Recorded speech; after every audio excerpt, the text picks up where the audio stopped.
as we're getting further into that dystopia, and the way I'm seeing these people talk about it is like, it's going to be so good for you. Someone like Mark Andreessen, who's the guy who, he does a lot of things. He's a venture capitalist who also says he will not be replaced by AI because his job is that important. He just said that. Of all the, these guys are all saying like, we won't be replaced, but he's like, I'm going to be fine. He's like a Substack funder, all these different things. He's part of Doge. He wrote the techno-optimist manifesto, which is like the antithesis to Ted Kaczynski's manifesto, which is, I don't dig the violence at all, but old Teddy was saying some pretty interesting things that are resonating today in terms of the depraved aspects of the college world, which I knew. I saw them as a student and as a professor.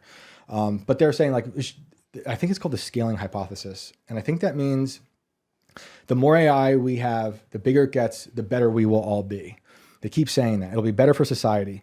Andreessen says that basically in a techno manifesto, optimist manifesto, the machines will work for us. Maybe. But what I see is that we have all these cell phones now. We're connected more than ever. Elon a long time ago told Rogan, like this is like 4 or 5 years ago, we're basically cyborgs already because of how integrated we are into our computers and our cell phones. But like they say it's just going to get better with the AI, with all this stuff. Yeah, you're right. That's scaling hypothesis in a nutshell. Okay. Just improving computational resources and data used in AI models to lead to significant improvements in performance. Propaganda. Because like, look at us right now.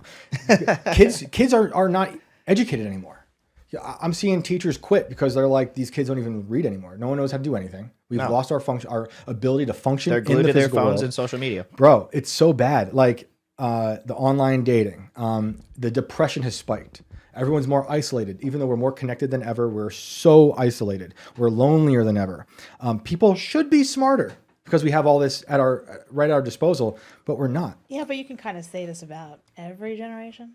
It's been going down. It's been going down for I sure. honestly think my generation was probably one of the last ones to actually have both sides and have street Analog smarts and stuff like digital. that because we didn't have cell phones directly. We had analog. We were introduced to them not too long after I hit my teens. Yeah. And it was like when 9/11 happened, you weren't like texting your buddy, like, hey, I mean, there were some people that had phones, but they weren't allowed in school. Like if you showed up in school with it, it was taken. You had to go down to the dean's office, whatever, get your phone back. Your parent had to come up and get it. You're using your phone in school anywhere in the hallway. Doesn't matter if you're in class or not. You couldn't have a phone in school. But I could argue now that millennials, we're the generation that has kids that are in school, and we will complain if you're taking my kid's phone away, you're taking my kids' tablets away. Like we complain, well, not me or you in particular, just like our generation of parents are the ones that are like complaining so much because that now they let these things happen. We've outsourced. We, as in the society today, has outsourced parenting to computers and to public schools, and that's had another profound effect. And you're right, Alex. That every generation could say that. Every generation says we're the last generation, or they're the last generation. But it's like the way it's accelerated to this point where like everything's outsourced, and the people building this technology are saying we don't know what to do because it might replace. I just saw one earlier today. They were saying like this might get rid of 50% of jobs. Let me see where that was. Anthropic CEO predicts AI could cut 50% of entry-level white-collar jobs. So, that sounds like a best-case scenario. Like, how could it not? I know. Just alleviate half of jobs in the world because they're already trained to do it better than you were if you went to school. Yep. And then the idea of UBI is going to come back. Yang talked about that years ago, and people are kind of like, and I don't like that idea either. But that is some of these people's response to it, like, well, we'll just give everyone universal basic income. And they're going to gear up to do it because of the amount of people that don't want to go out and get jobs now. It's almost like they haven't been left with a choice. Yep. Like, we have to do this now because we're not overpopulating like we should be. We should be having kids left and right. Yep. In this country, you should be a God-fearing nationalist. Yep.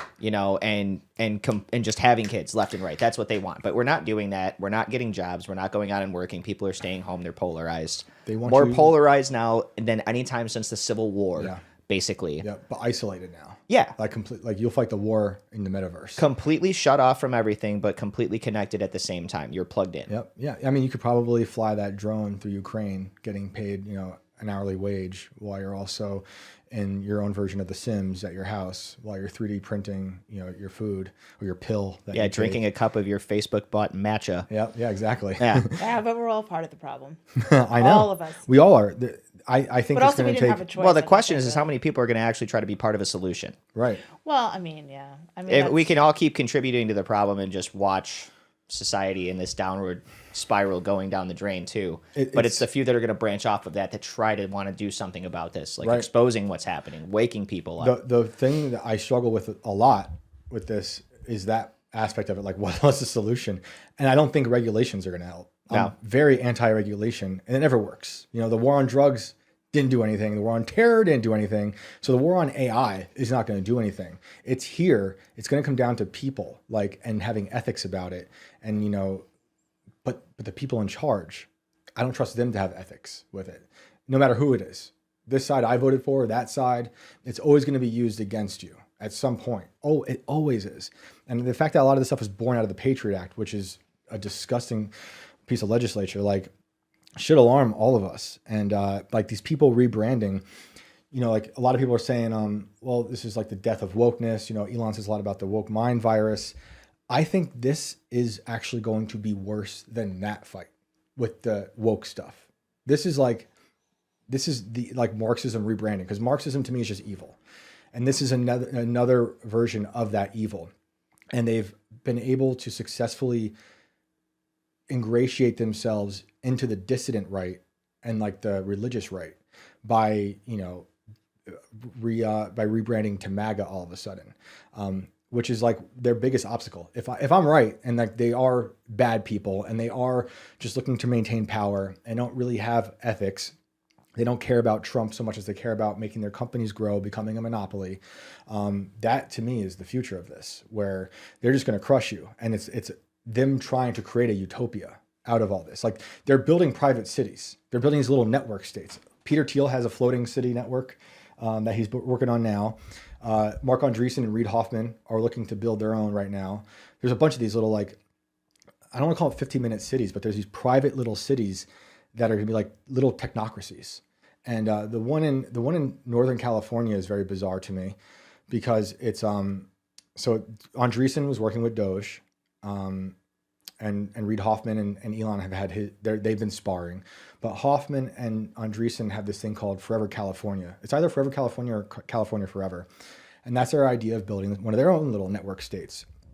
And the farmers with the farmland where they wanted to buy up there, they've refused to sell their property.